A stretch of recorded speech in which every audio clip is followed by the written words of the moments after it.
Well, thanks for inviting me here today to speak to you about why we need to design endings in the consumer experience. Now, in my past, I have worked for many companies designing all sorts of products.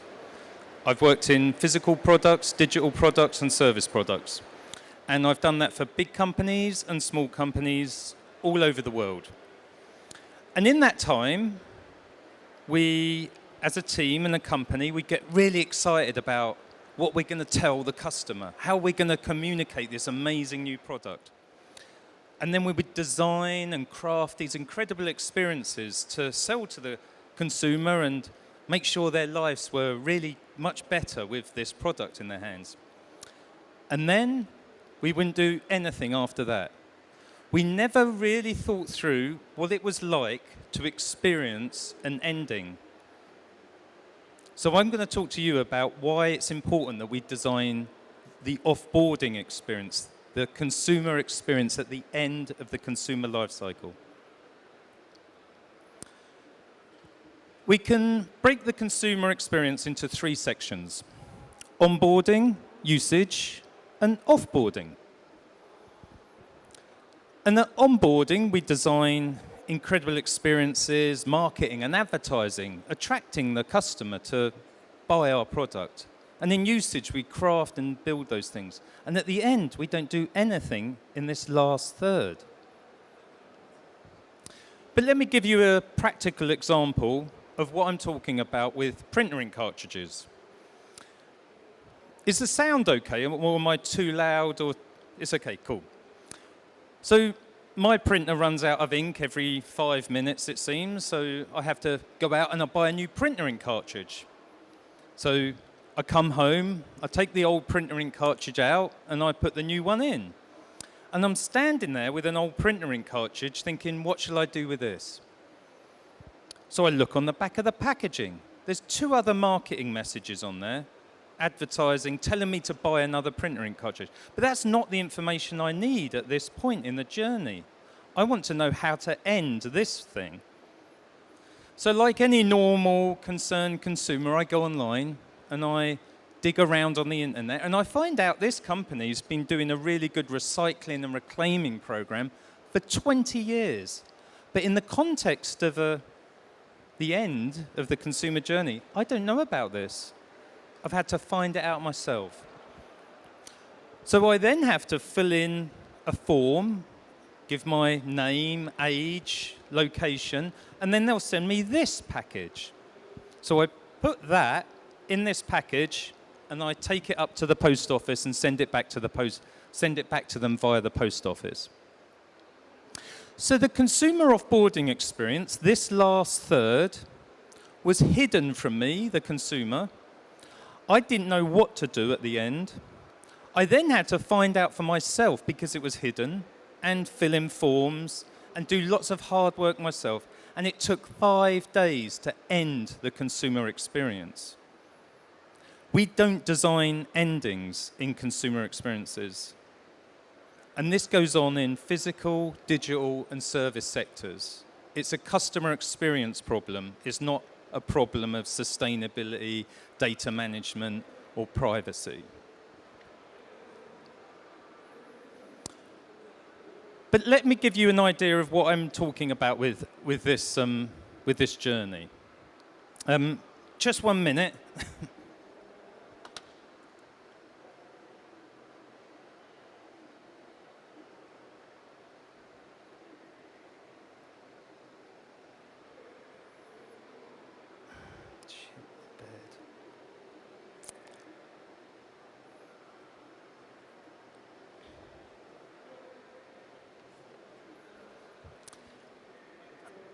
So just in this session, we're going to look at types of endings, like a characteristic of what I'm talking about in the journey of the end. Tomorrow I'm doing a talk, which I almost ended up presenting that then, so we're back on track now. Let's look at types of endings the consumer experiences in the consumer relationship. There's 8 types of endings that's commonly experienced in consumerism. These go across services, products, and digital products. So a timeout ending ends after a period of time. So think about a 2-week holiday ends after 2 weeks. It's pretty simple, isn't it? In products, you might have a sell-by date or a warranty period. That's usually defined by a time period. And in digital, you might have a 1-year software subscription. These are all time-based endings that consumers experience, but we tend not to design. Exhaustion and credit out. So we might do pay-as-you-go or points on a license or something like that. Products have batteries, get exhausted because they sort of end in terms of like their energy. And in games, you have things like Clash of Clans or Gems. Task event completion, this is quite common in services. So for example, you might get a parcel delivered. Once that's done, that's the end of that service. We have agreements in services to agree what the conclusion is. Used disposable items. This is the ending that many of us have had when we've had our coffee cups or our plastic bottles. This is a task event completion because that cup holds that vessel while we consume it. Once that's done, it had one job to do, hold my hot coffee while I consume it, and then we throw it away. But used disposable items has grown lots, and it's a big problem, but we don't design the end as an experience. We design it in terms of like material or a problem with materials. It's a customer experience problem. Games completed, an election, so broken withdrawal, physical things, they overexert their capability and then they snap. That's a broken and withdrawal thing. But in services, you get it in terms of you're not happy with a service and you'll remove yourself from the service. We have it a lot with digital products where like a startup might shut down because they run out of money. That relationship's essentially broken then. Lingering ones, I can guarantee you we've all got lingering relationships that have ended badly at home with, I'm sure you have mobile phones and the past generation of mobile phones, and then you get your new phone and you have your old one and you go, oh, what shall I do with my old phone? And then you open up the drawer of your desk and put it in there with the other 5 generations of mobile phones you didn't know what to do with at the end. So we've got loads of lingering things in our homes, physical products. Off-site storage is one of the biggest retail, real estate sectors in America because we have no vocabulary to dispose of the products that we don't know what to do with at the end. We also have lingering relationships in terms of services where you might sign up for a gym and forget about it and not go. And in apps, you've got lots of apps on your phone that you don't use anymore, but they're still purring away in the background doing data capture, etc., etc. Cultural endings are actually incredibly complicated. We all have really nuanced understandings of culture and meaning in our emotions. Fashion is a really big example of that. You think of the nuance of fashion and how certain things look right or certain things don't look right. This is a cultural ending where we've decided that this isn't right now and it's out of fashion. So cultural endings are a really big one. Competition endings are the only ones people tend to talk about at work. We'll be happy to sit in a meeting and go, what's the competition doing? How does that customer leave our business and go somewhere else? But we forget all of these other endings as well. And proximity ending, that happens in services, for example, when I moved from the UK to another country. And when I left the United Kingdom, I moved outside of the BBC. So I couldn't get the BBC anymore. But then you also might move an item to a loft in your house or a garage, and it will be outside your immediate proximity. Oh, if we do questions at the end, is that okay? So if you've got questions, I'd love to chat to all of you about this subject, and I'll give you lots of opportunity to have questions, and we'll do a bit of an activity as well about how to design the end. And then with proximity, you can also move in a technical proximity from one platform to the other. So let me take you through how to do this with one product. With this product, this is a Polaroid PIC 300 Instafilm. It's basically a Polaroid camera, and it's targeted at kids, almost get it in toy shops. But how do we think about this in terms of different endings? So we're going to look at this and fill in this chart of all the endings this product has. So timeout ending. What's the timeout ending for this product? So think of warranty period, guarantees. And this product has 2 warranty periods. They have a warranty period which is a local variant, which you'll get from maybe the EU or America or whatever region you're in. That will protect the consumer rights. You'll also often get a warranty period which is for the company, which they love their product and they believe the product will last longer. So they put a warranty period in. But it's often very dull and boring, and it's not really designed as an ending.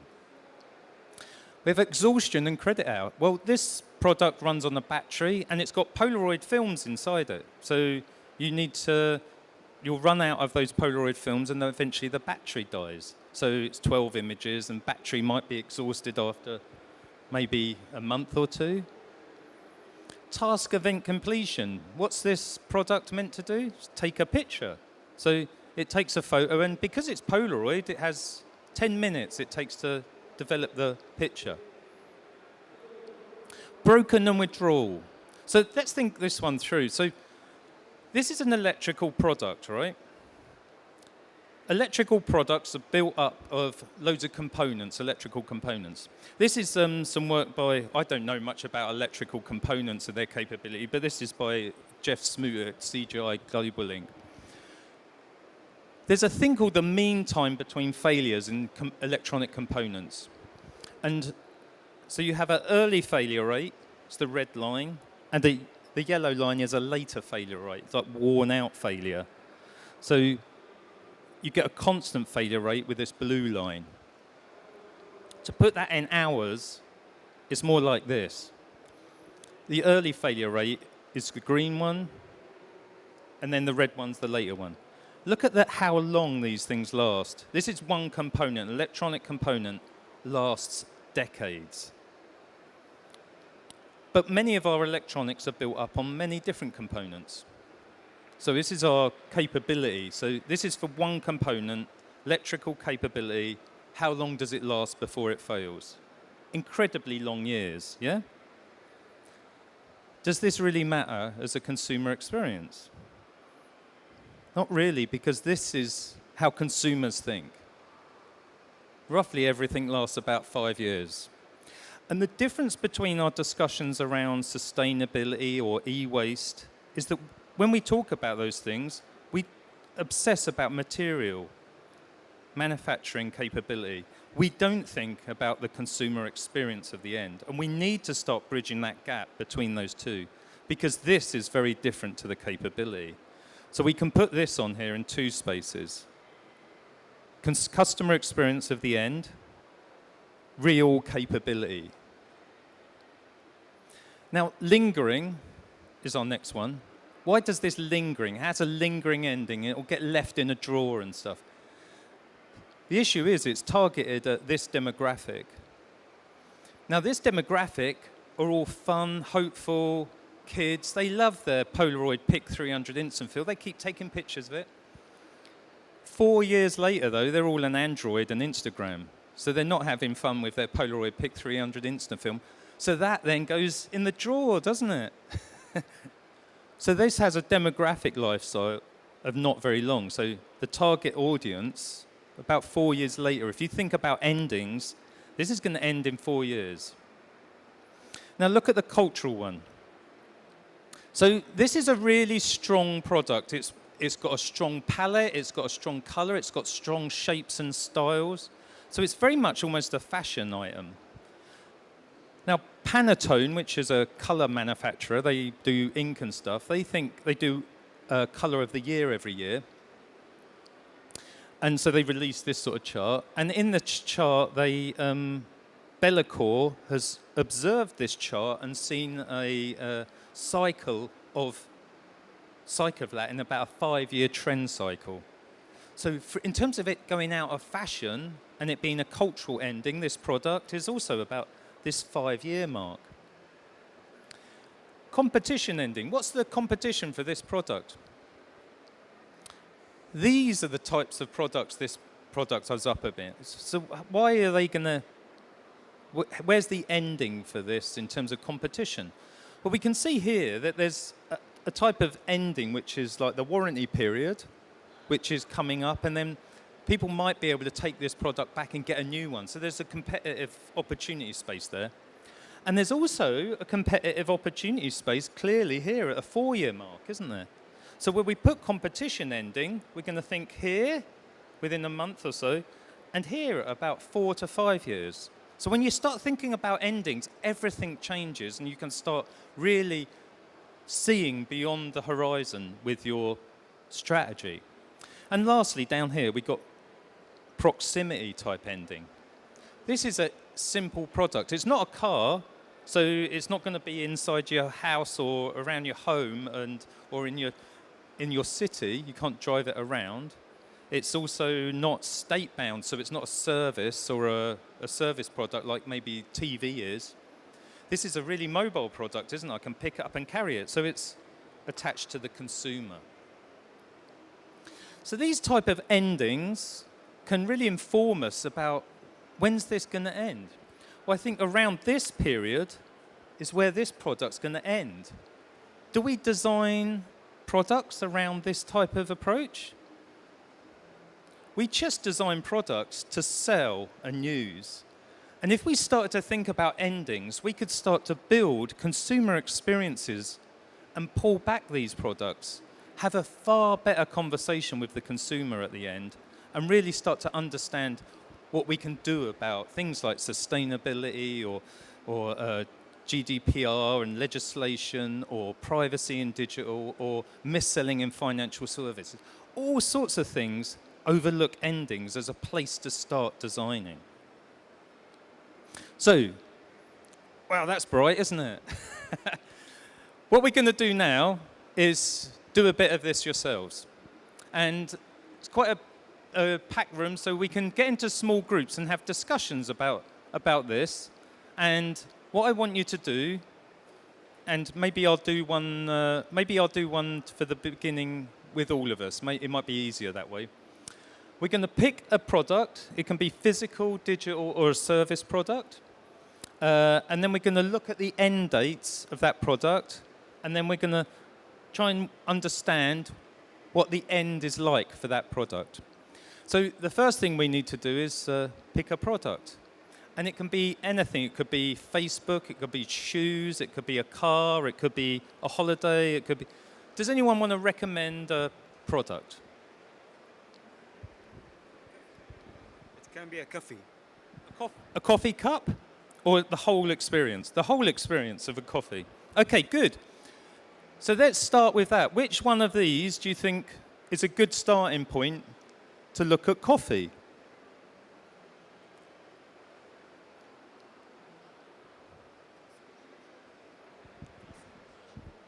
Task event completion. Really good start. So when we've drunk a cup of coffee, we've consumed it, we've gone and we've had that coffee. No question about that. It's good. Task event completion, excellent. How long do you think task event completion would last? 10 minutes, great. Okay, next one. Who wants to pick another one?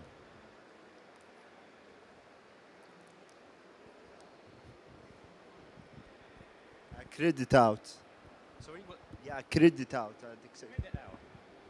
Credit out. So with credit out, sometimes the product isn't a financial product, so there's not a material thing, but everything has some sort of volume or some sort of capability of having that volume decreased. In coffee, we go down the coffee cup. So it ends up being like the exhaustion credit out is when you get to the bottom of that cup and then you feel a bit that sad that you've finished your coffee. At least that's my experience. You also think, oh, finish the coffee. Credit out exhaustion. Good. Okay, next one. Cultural. I think that's a really good one. When you start looking at like how we drink coffee and what that means as an emotional experience, when we go out for coffee with someone, that's an incredibly complicated sort of social interaction, isn't it?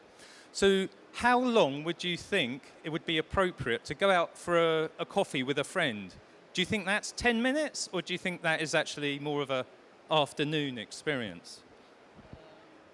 I think it's more of a afternoon experience. Yeah, you can go out today, maybe tomorrow with another friend, maybe afterwards. So yeah. Perfect. That's exactly the sort of thing I want to get that insight into thinking about. Everything has different types of endings. Once we start scratching the surface with endings, we can see I'm going to have to consume your 10-minute coffee. That's different to having coffee with a friend, which is going to last, and there'll be a whole leaving ceremony. And actually, the coffee's drunk usually within 10 minutes. Exactly. So a very different ending experience. Anyone else? Any?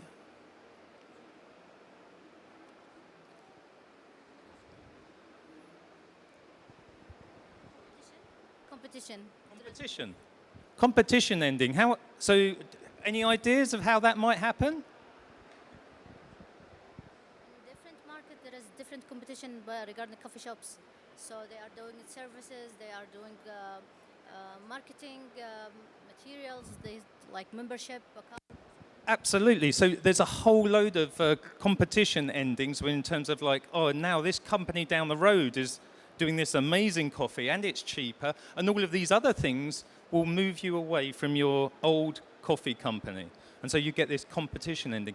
And on another level with that, as you get exposed to different competitors, your education of coffee changes as well. So there's a whole level of knowledge which improves, which might kill off having a Nest cafe somewhere to having a really nice, like a nice cappuccino handmade.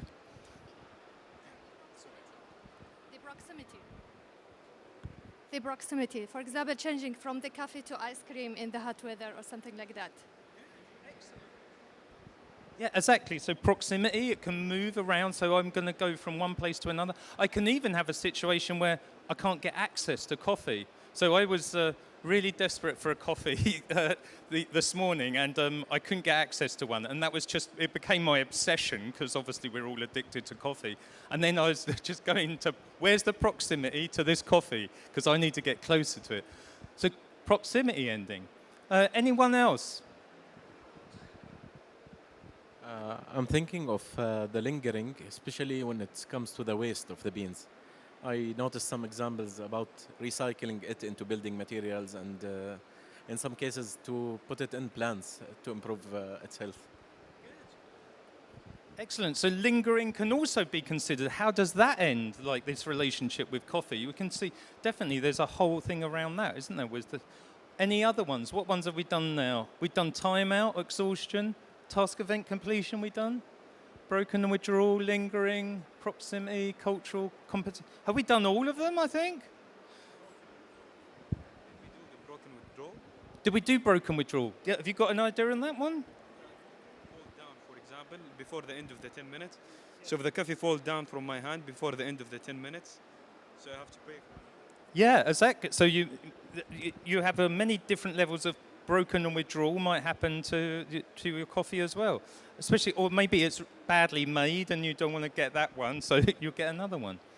So you can see how, when you start to think things through in terms of endings, where the majority of business culture, MBA mindset is like sell, make a great product, then nothing.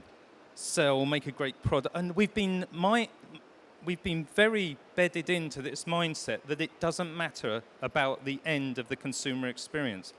I argue this is the next sort of really interesting area that we need to start thinking about with customer experience.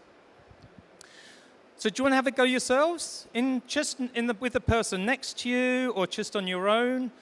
Think about a product, and we'll do this for a few minutes.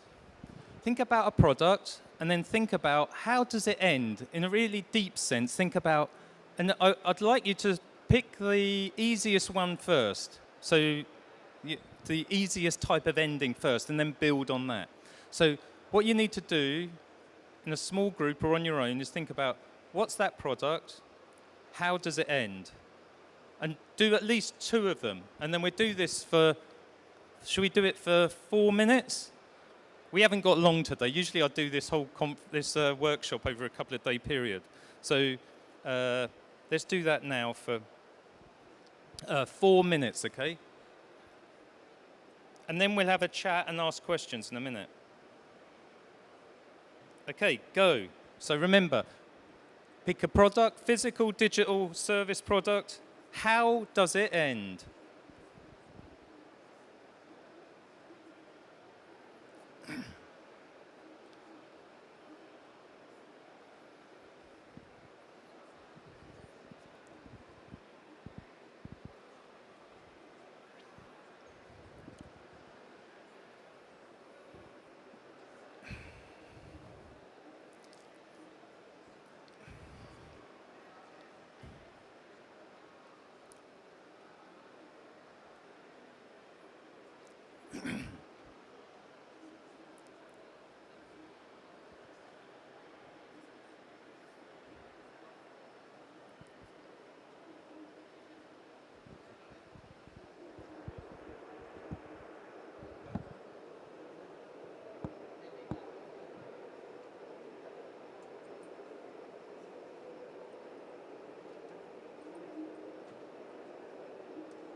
So 1 minute left.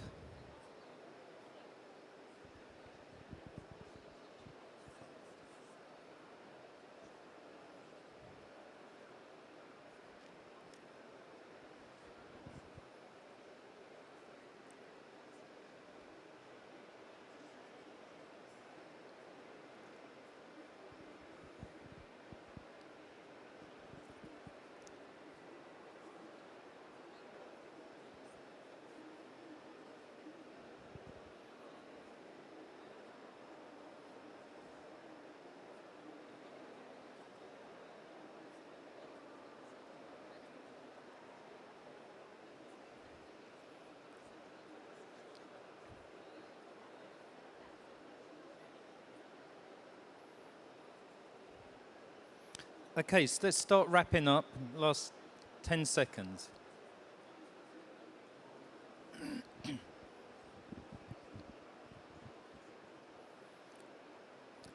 Okay.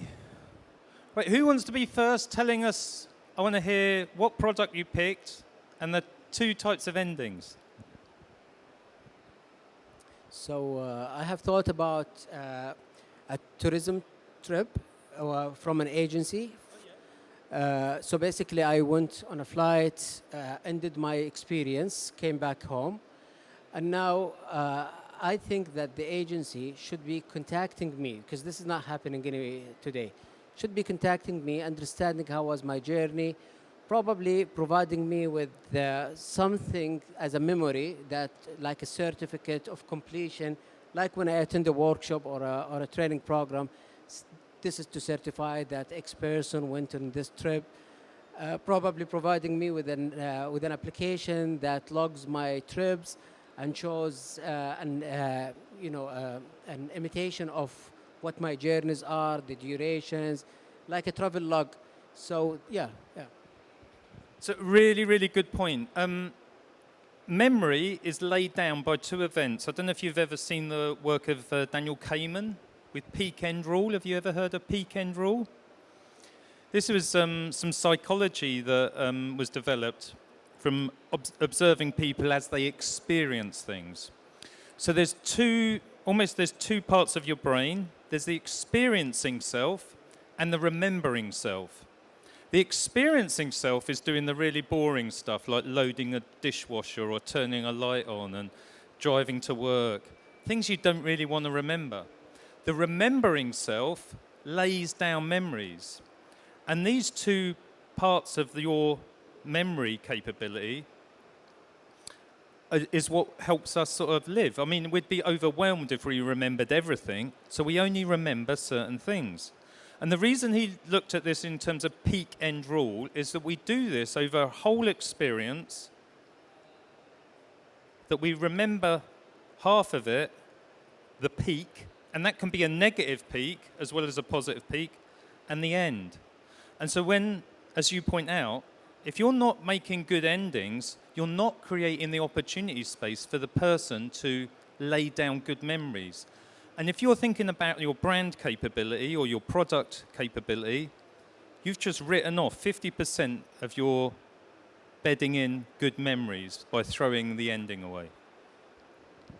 Who's next?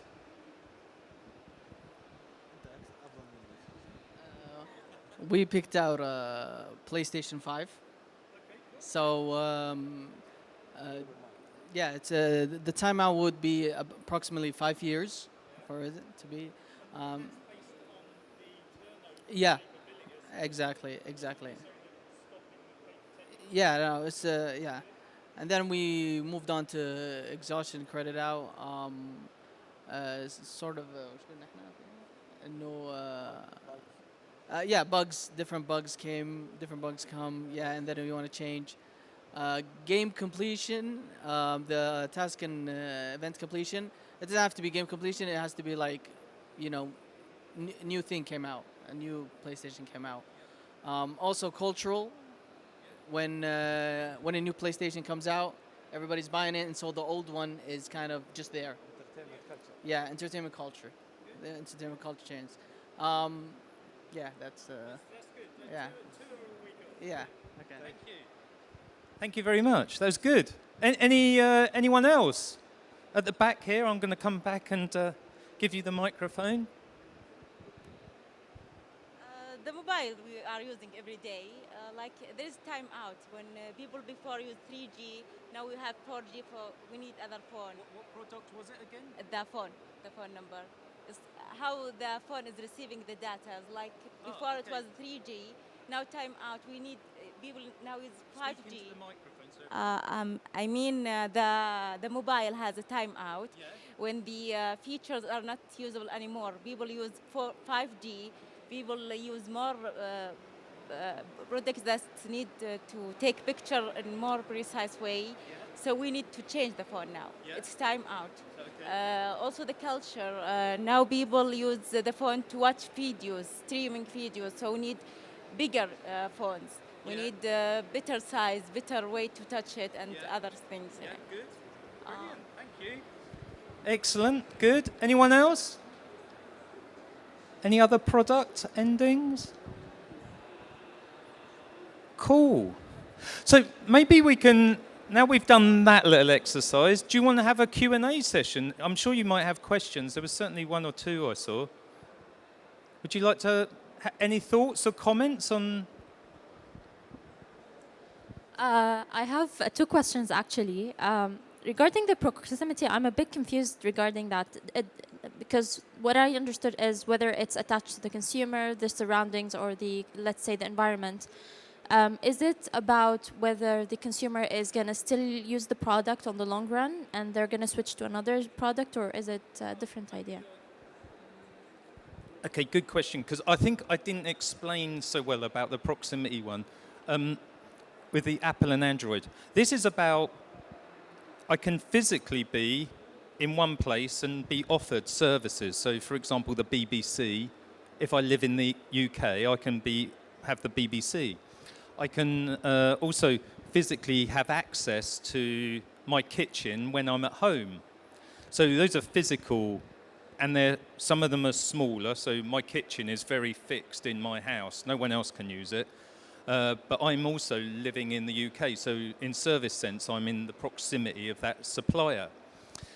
So we can move the proximity argument into a technical proximity as well. So currently I'm on Apple. So I've got an Apple phone, Apple laptop. And if you're in that ecosystem, I can only use Apple things. But then maybe I really like that fold phone. So I go out and buy an Android fold phone. And now I'm outside of the proximity of Apple's products on their phones. So you move away from and outside those sort of, whether it be physical walled gardens in terms of I moved outside the UK or outside of my house, to metaphorical or technical walled gardens. So does that explain it a bit more? Okay, good, thank you. Any other questions? Yeah, if you can elaborate more on the competition ending for 3 services, products, and digital. I didn't quite understand that. So most of the time, in fact, all the time I've been in business, because I didn't go mad and start doing these ending things all the time. Oh, by the way, I wrote books about this as well. I didn't just make it up. So this one came out in 2017 and this one in 2021. So I'll do a quick quiz at the end and you can get a book, okay? To come back on competition endings. When I was in business, we'd talk about the competition and how we should make a product that beats our competition. And that was our mindset. And that's really established in business. But for a consumer, if I've got one product, in fact, I'm going to use my mobile phone. This is, I think, an iPhone 10. The camera's not very good on it. So I'm already thinking, I might end this product's life by buying a new product. And that's the competition ending. It's a really sort of it's the most simple and well-versed in business because we talk about it all the time. We always talk about competitor benefit and moving away from an old product. Did that answer your question? Or maybe? Actually, not really, because when you get rid of your phone, you're going to buy another Apple product, I assume. So you're not actually ending the relationship with the business, or are we talking about the product itself? Yeah, the product itself, but it could be either, to be honest. I might end, because actually, I don't think Apple have been as good as they were like 5 years ago. I love the Samsung Fold phones. So I'm thinking that I might competitively leave Apple. It might not just be a product thing. But once you start thinking about endings, you start to reveal this place where this person's going to leave this, and they might leave this and this and this on these different levels. Another question here. Actually, I'm asking about Elon Musk and Starlink orbits. Elon Musk, the theory of Elon Musk in the orbit. Because, yeah, the Starlink. Because the other companies used to send the orbits, the satellites in the space, and at the end of their lives, they leave it there. And he came up with the idea of de-orbit the satellites and reduce the brightness of the satellites during the production, the operation.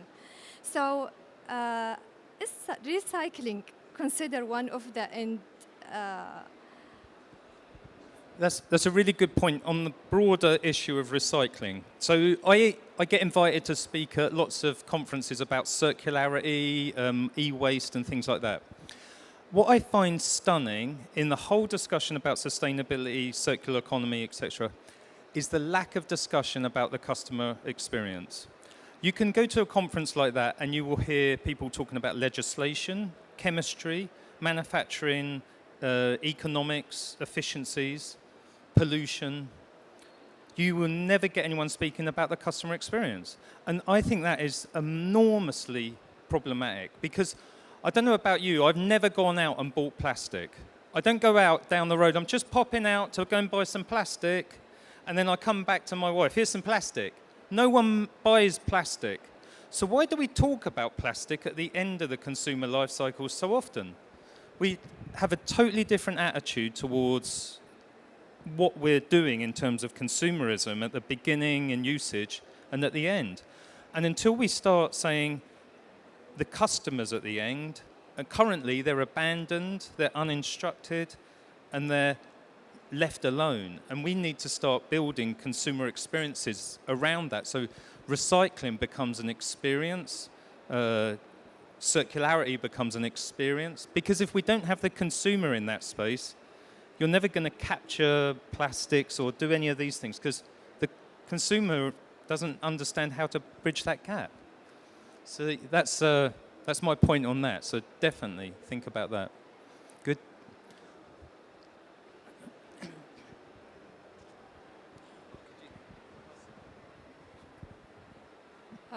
Honestly, I just wanted to ask about how would you, in your own perspective, would you design an end journey for subscribers, like any kind of subscriptions that may exceed 3 years, 4 years, and how would you gain their loyalty back after a while? Thank you. Good question. So one of the problems with, and I'm sure we've all experienced, how good it is to sign up to something and experience something, and how many of you have had a really good offboarding experience in that? It usually comes with a cold letter or some sort of functional email or something like that, or maybe nothing at all, you've just stopped paying them. This is just a cold area in terms of emotion for the consumer offboarding experience. And it also abandons the brand equity that you've put in elsewhere. So at the onboarding, I would make sure my brand has a voice. I would make sure the logo's there, all the colors are correct, the typography's there. In usage, I would make sure that product works so smoothly, all the back end's there and everything works really well. And at the end, for some reason, we just abandon all of the other bits. So we drop the consumer into this sort of cold, emotionless, unbranded experience. The equity we lose as customer lifecycle relationship at the end is really enormous.